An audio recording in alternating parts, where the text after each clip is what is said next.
Assalomu alaykum hurmatli kuzatuvchilarimiz, sog' salomatmisizlar.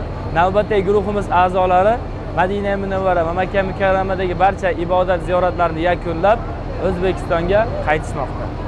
Rahmat sizlarga. Mana shu xizmatingizga rozi bo'lasizlar. Biz maza qildik. Hech qanaqa kamchilik yo'q.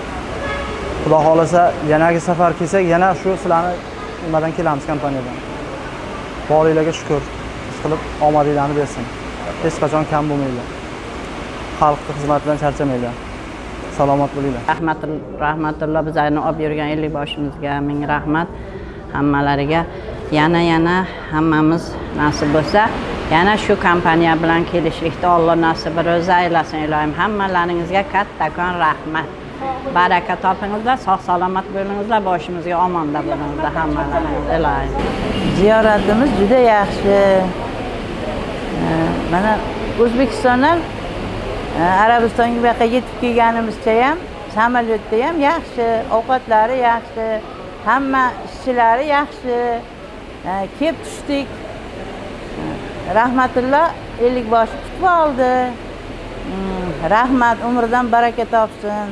Chiroyli xizmat qildi, chiroyli muomala qildi, hamma yoqlarga aylantirdi. Hech qaysimizni ko'nglimizni og'ritadigan gap gapirgan yo'q. Mehmonxonada ham ovqatlari, sharoitlari juda yaxshi. Rahmat, hammasidan Alloh rozi bo'lsin sizlardan. Xursand bo'lib keldingizmi?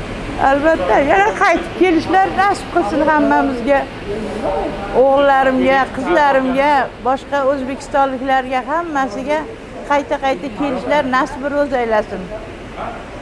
Rahmat hammalaringga, rozi bo'linglar sizlar. Hammaga sog' salomatlik tilayman. Hamma tashkilotlar omon bo'lsinlar.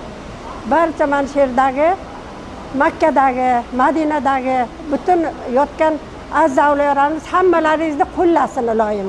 Mana shu yerdagi ziyoratchilarning nomidan ham sizlarga minnatdorchilik bildiraman. Sog' bo'linglar, salomat bo'linglar. Doimo shunday yaxshi joylarga kelish nasib ro'z aylasin.